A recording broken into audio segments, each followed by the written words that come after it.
Pourquoi le FC Barcelone a une équipe plus forte que le Real Madrid cette saison, alors qu'on a beaucoup plus de talent? La rivalité entre le FC Barcelone et le Real Madrid est l'une des plus passionnantes et des plus intenses du football. Mais cette saison, une question revient souvent.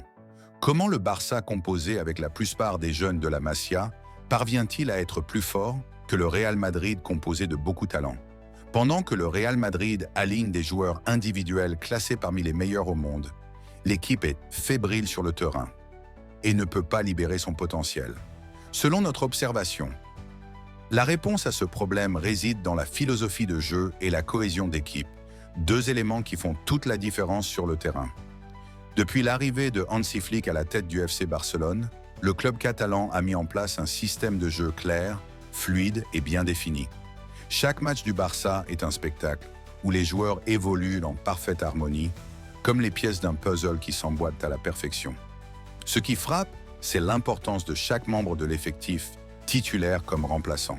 Ce n'est pas seulement une question de talent individuel, mais plutôt de la maîtrise collective d'un système de jeu qui maximise les qualités de chacun.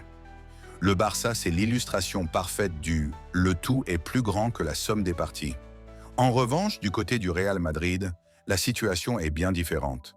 Sous la direction de Carlo Ancelotti, il est difficile de discerner une véritable identité de jeu. L'équipe peut sembler en difficulté pendant de longues phases de match, pour finalement l'emporter grâce à un moment de génie individuel. Cette capacité à gagner sans briller collectivement peut être impressionnante, mais elle soulève des questions sur la cohérence tactique. En plus de l'égoïsme qui commence à régner dans le vestiaire du Real, on a souvent l'impression que le Real Madrid gagne malgré lui, porté par le talent brut de ses stars plutôt que par une stratégie bien huilée. On dirait même que les joueurs du Real Madrid comptent mieux sur leur individualité que sur la collectivité. Cette saison a eu beaucoup de blessés, de graves blessures de joueurs clés, c'est vrai. On a eu des décisions arbitrales erronées en notre défaveur, ça encore c'est vrai. Mais ce n'est pas là notre plus grand problème.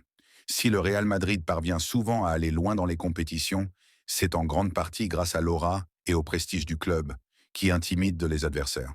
Le nom Real Madrid résonne comme une légende, et cela suffit parfois à faire trembler les équipes avant même le coup d'envoi. C'est pourquoi le Real Madrid n'arrive pas à battre le Barça cette saison. Les joueurs du Barça n'ont pas peur du Real Madrid et se croient même supérieurs à eux. Et avec cette confiance en eux, sans parler de la méforme longue durée du Real Madrid, ils nous écrasent à chaque fois. Or, avec un effectif composé de stars comme Mbappé, Vinicius Junior, Rodrigo, Bellingham, Brahim Diaz et Arda Güler, on pourrait s'attendre à des performances encore plus dominantes. Pourtant, Ancelotti semble peiner à trouver un système qui exploite pleinement le potentiel de ses joueurs. On a l'impression que le Real Madrid joue sans véritable plan, en comptant sur les exploits individuels pour sauver la mise. En conclusion, la force du Barça réside dans sa capacité à fonctionner comme une unité soudée, où le collectif prime sur l'individu. Le Real Madrid, malgré son incroyable richesse individuelle, manque encore de cette cohésion tactique qui pourrait en faire une équipe encore plus redoutable. Le football, après tout, reste un sport d'équipe avant tout. Et c'est peut-être là que réside la beauté du jeu. Un collectif bien organisé peut surpasser une équipe de superstars. Alors, qui de la machine bien huilée du Barça ou du talent épars du Real Madrid l'emportera à long terme? Le débat est ouvert, mais une chose est sûre, le spectacle est garanti.